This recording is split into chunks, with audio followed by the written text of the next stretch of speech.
Hello, and welcome to the Divorced Dadvocate, divorce support for dads, where we help dads create a healthy and less traumatic divorce. My name is Jude Sandoval, and I'm your host. I created this podcast in the Divorced Advocate community as a result of my own high conflict divorce, and because you as a dad deserve all the resources necessary to thrive through this challenging time. I encourage you to check out our website at thedivorcedadvocate.com, where there are resources that correspond to this episode, as well as free access to our membership community, where you will find live meetings, free workshops and courses, private discussion groups, and more. And now, on to this week's episode. Hello, and welcome to the show. I sincerely appreciate you being here today. For our topic of Dads Matter, Authoritative Parenting. So that is the topic we're going to be discussing today. Actually, I'm going to be citing specifically from this fantastic article from Gwen Dewar, The Authoritative Parenting Style and Evidence-Based Guide. This is just an awesome article in Parenting Science. You can find it online at Parenting Science. Again, it's called The Authoritative Parenting Style and Evidence-Based Guide by Gwen Dewar. Now, before I get into the stimulus for this podcast episode subject, let me just welcome some new members to the community. It's been an awesome last couple of weeks with lots of people getting involved, lots of guys jumping in and just becoming members of the community. Ben, Camilo, John, Reese, Vincent, Ira, Alexander, Daniel, and Sean.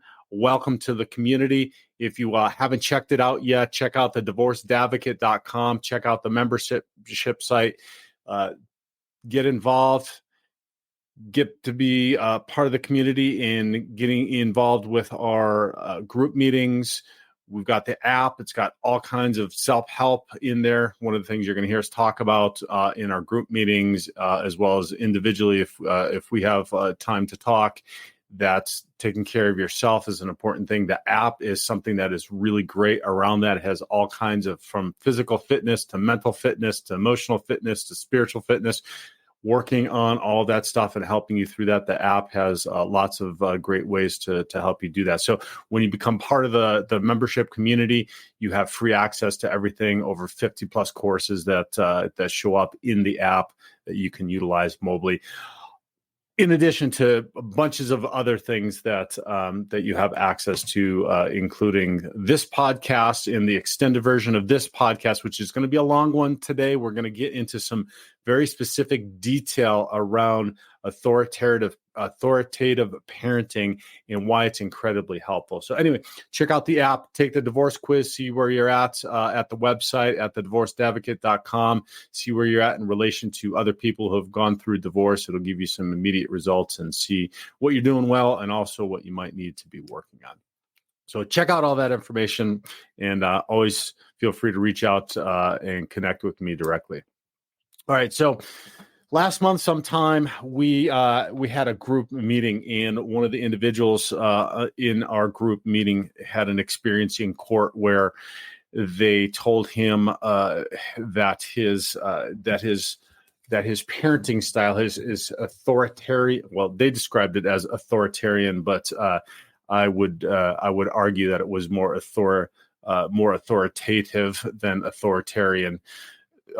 Was a detriment to his kids, and this unfortunately, this gentleman's literally had his kids mostly taken away from him, which is an absolute tragedy.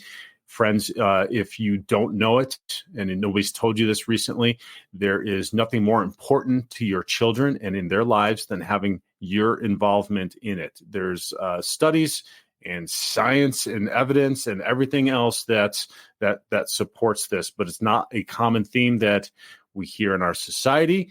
We hear dads are more like Homer Simpson and Fred Griffith than dads are of the old Leave It to Beaver and Father Knows Best. So that's why I'm on this kick recently, as well as I just had my own CFI investigation come back with some absolutely ludicrous commentary about this same topic of authoritative parenting.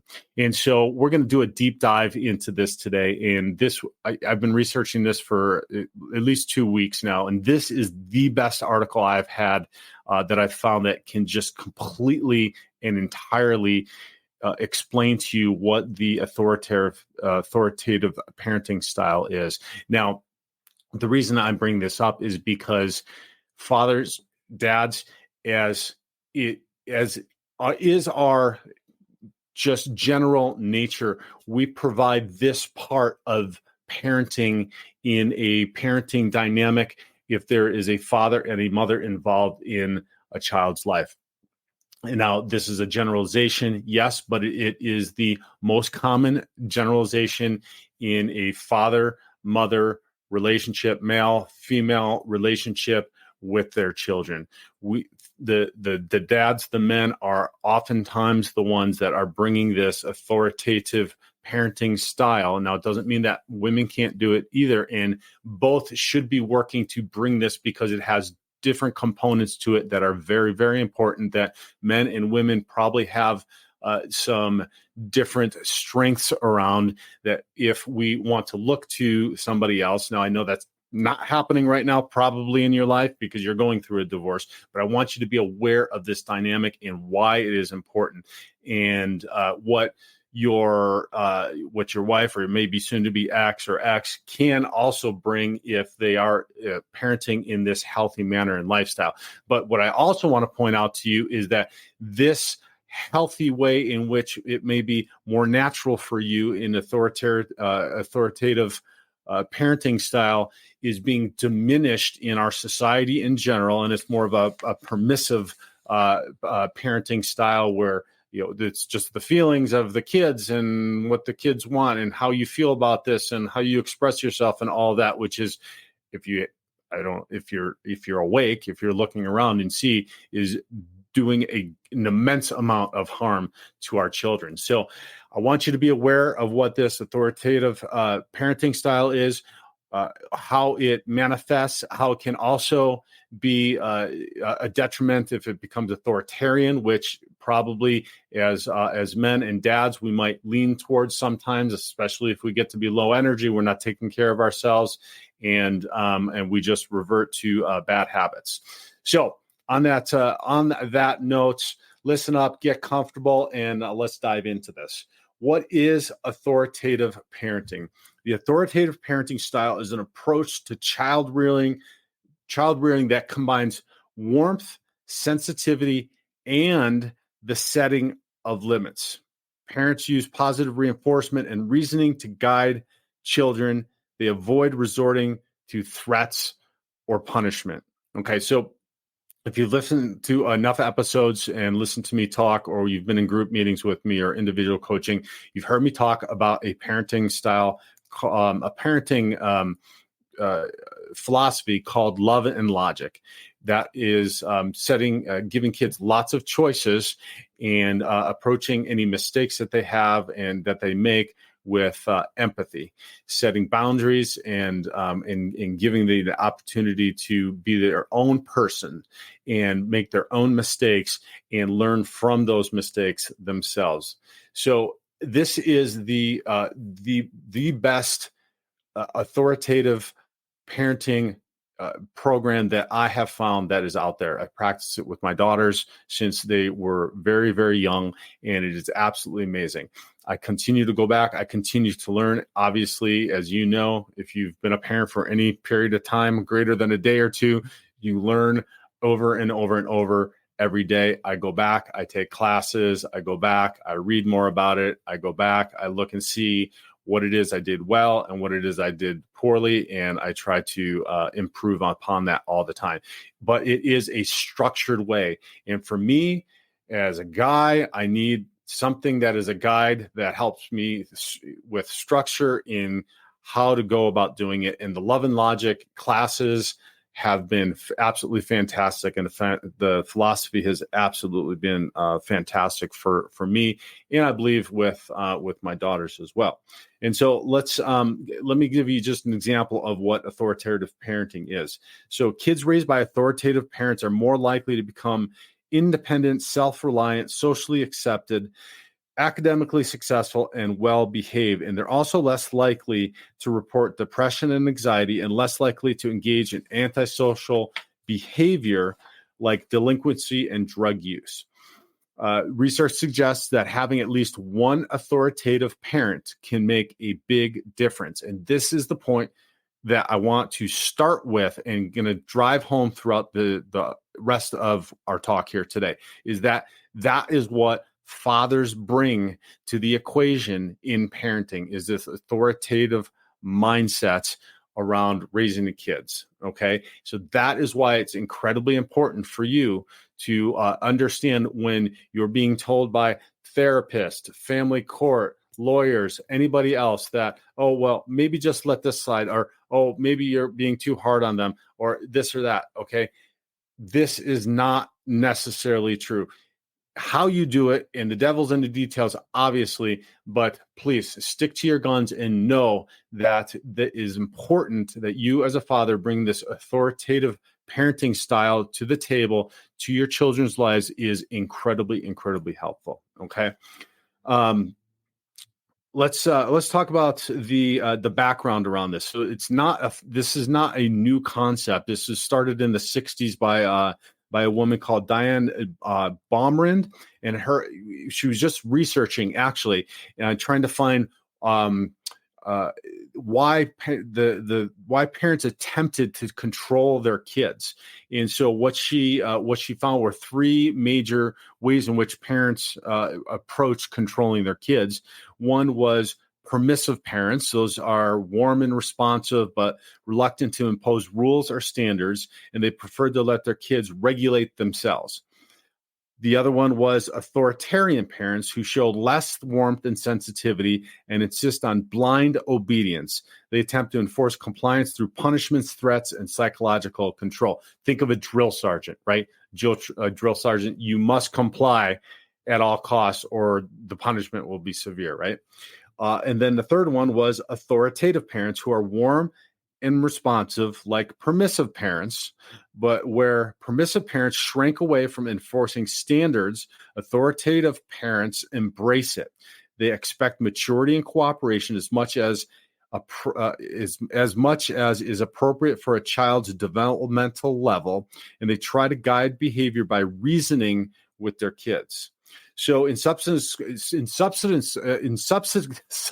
studies, researchers also recognized a fourth style, sometimes called neglectful parenting, which is basically when none of that exists. There's no warmth, there's no enforced standards, etc. And some of you, like myself, experienced that as well, which is basically the worst of all worlds, really. Stay with us. We'll be right back. Hey, this is Jude with a quick reminder about the Divorced Advocate Foundation for Fathers, which is our nonprofit that helps dads through divorce with legal education, free or reduced cost coaching, and mental health resources. If you own a business or know someone who does, there's an easy way to help by connecting credit card processing through our partner program. Part of the fees go straight to the foundation with no added cost to the business, and 98% of businesses are actually able to save money on their processing fees. It's a win-win. So if you know a business that accepts credit cards, get them in touch with me by sending a warm introduction email to jude@thedivorcedadvocate.com, or give me a call directly at 720-255-1021.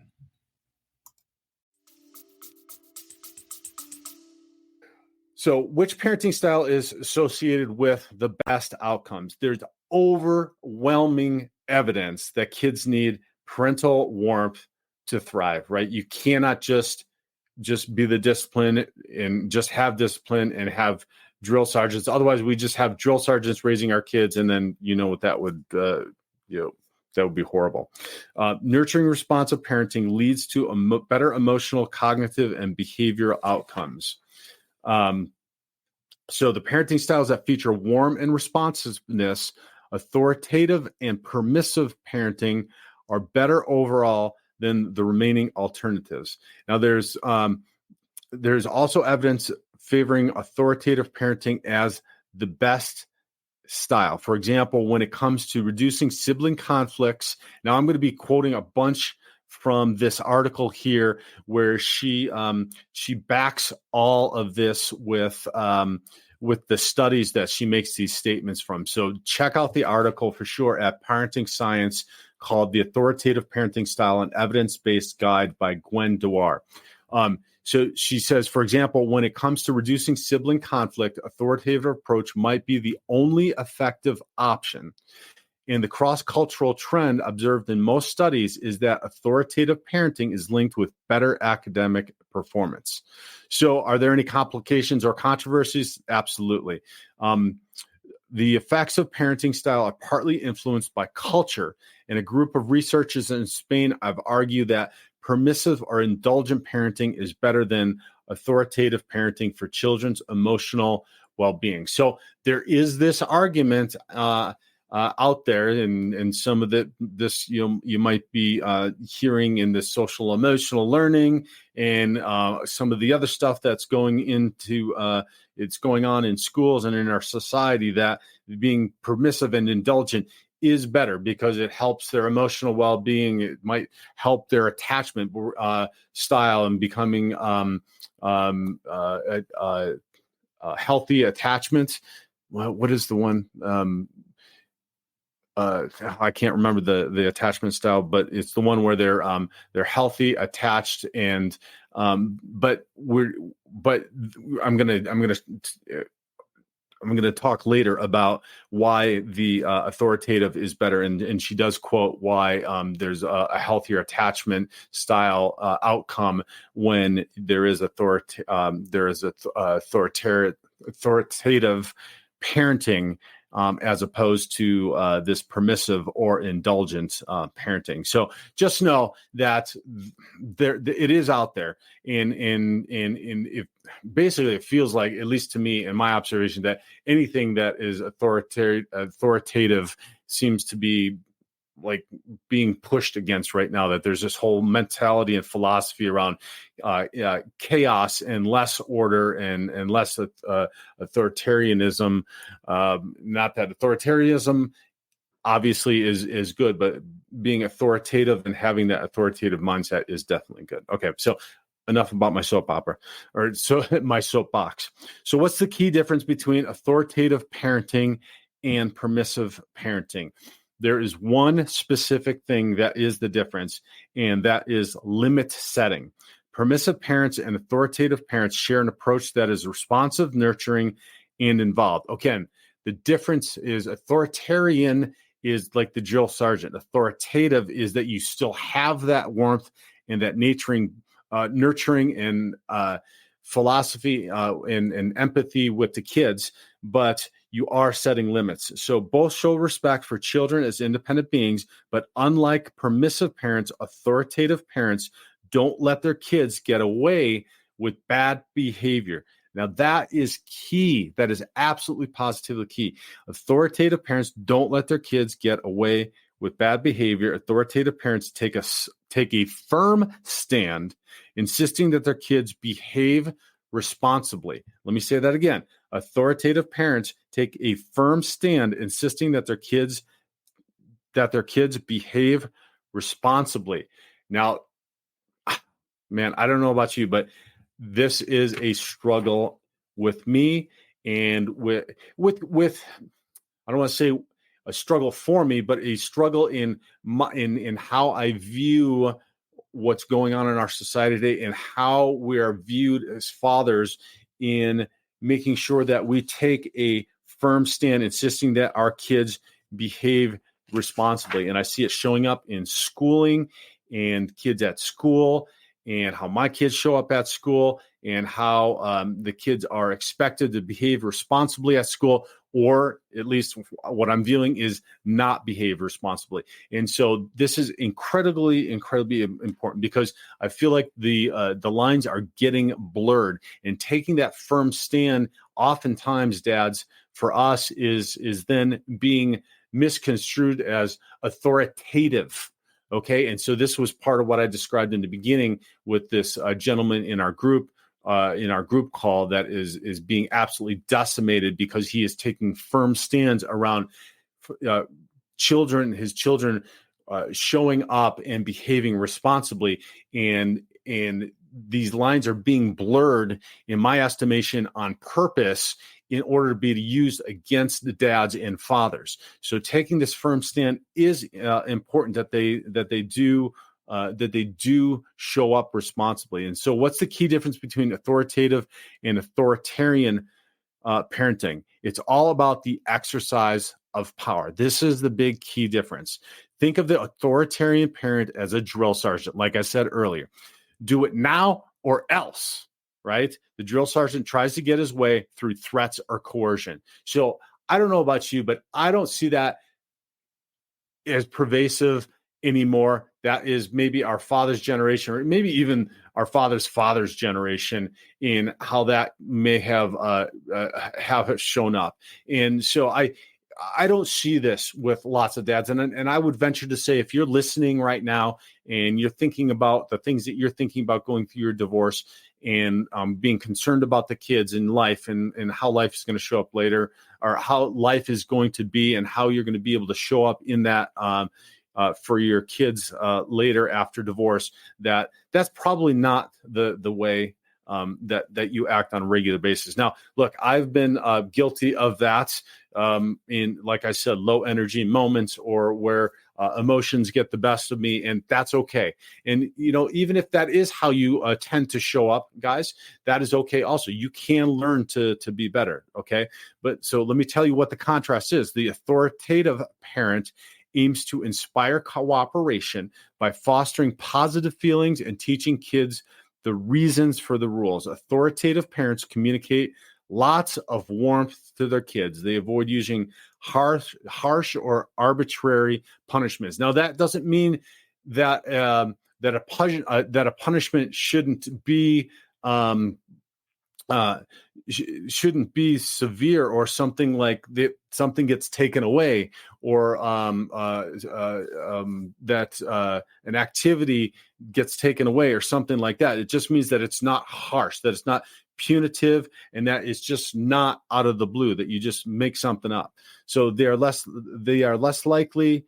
Authoritative parents are less likely to shame their kids or attempt to control kids by withdrawing love. And that's a huge one too, right? We never, ever want them to feel like they are not loved. We unconditionally love them. And that is part of what Love and Logic always teaches them, teaches us, is that they are unconditionally loved, that we are always giving them unconditional love. And that's where that empathy and that warmth comes in as well. If they know that there's warmth and you're communicating that, they still know that they're loved. They may not like what's going on, but they will always know that they're loved. So never withdrawing love. Also, authoritative parents, when they make mistakes or misbehave, when their children make mistakes or misbehave, they talk with them about it. They listen to their children's concerns and take them into account. They help kids figure out what went wrong and explain the consequences of good and bad behavior. So while they have similar looking names, authoritative and authoritarian, the big difference between authoritative and there is a big difference between authoritative and authoritarian parenting. Authoritative parents aren't just trying to enforce compliance. They recognize and encourage a child's sense of autonomy, and they want kids to develop self-discipline, maturity, and respect for others. And they approach these goals by offering concrete advice and emotional support. So, in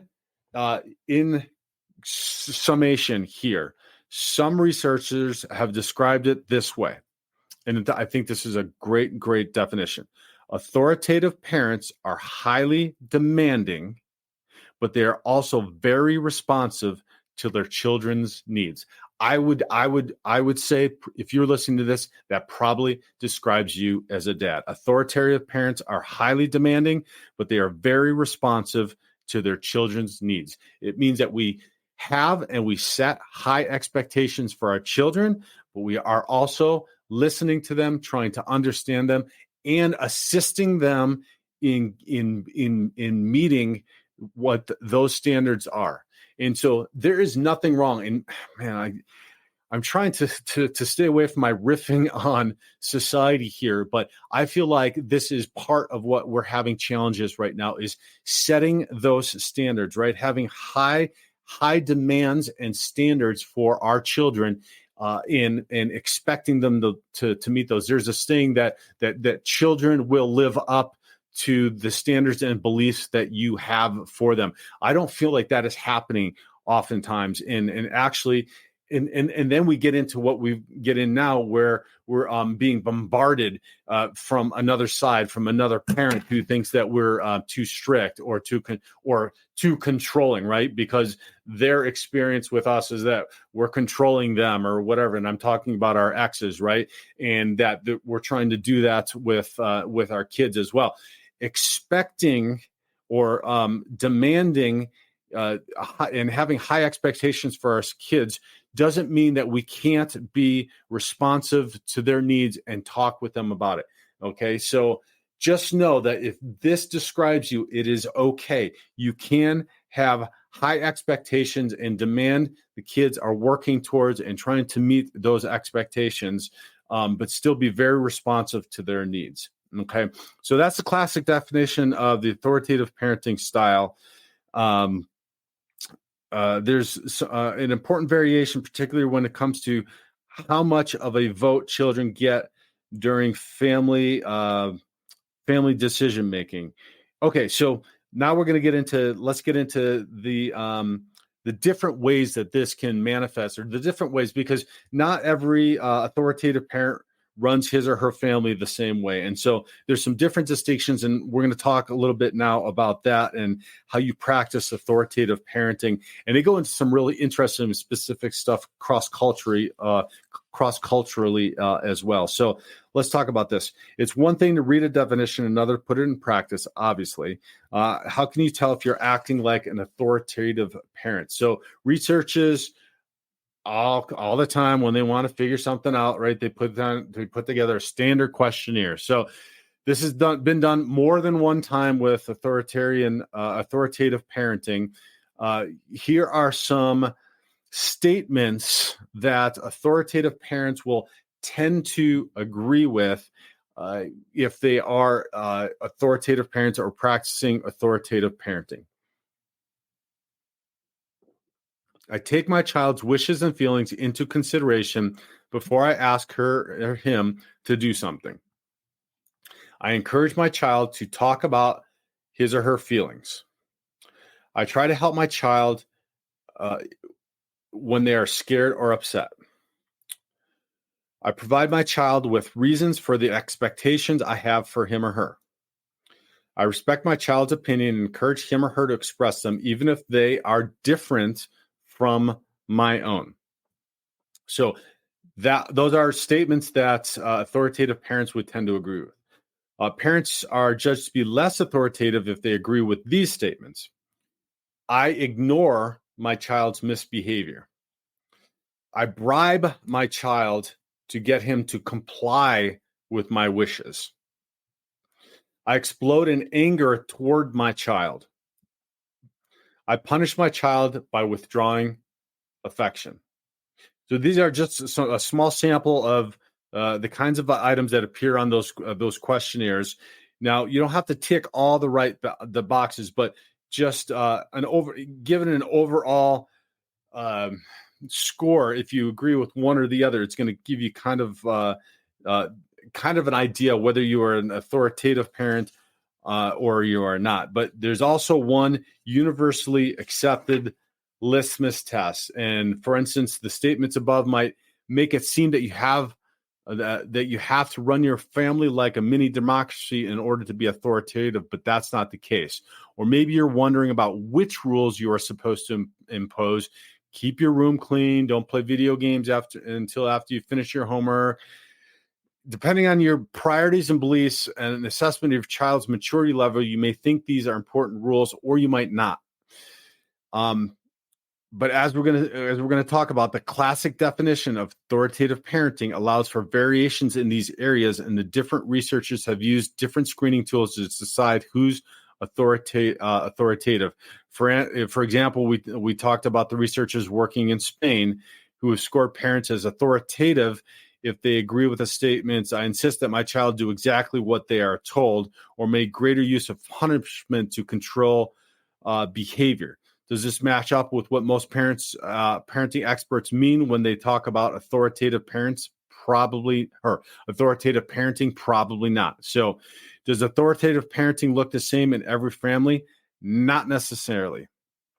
So, they found in the US and Australia, authoritative parents were very likely to emphasize certain democratic practices like taking a child's preferences into account when making family plans or encouraging a child to express his or her own opinions. But in China and Russia, authoritative parents didn't take their children's preferences into account when making family plans, and most authoritative parents from China didn't encourage kids to voice their own opinions, not if those opinions were in conflict with a parent's views. So this is very, very interesting. So what then did authoritative parents have in common across all 4 countries? They shared a similar approach to discipline. What was that approach to discipline? When their children misbehave, they talked with them and explained the reasons for the rules. I'll say that again. What was the similar approach to discipline that was cross-cultural? It was when their children misbehaved, they talked with them and explained the reasons for the rules. To hear the rest of this episode and access the corresponding resources, visit thedivorcedadvocate.com and become a member of our community. It's free to join and will provide you with the resources you deserve as a divorced or divorcing dad. Thank you for listening. God bless, and I'll talk with you next week.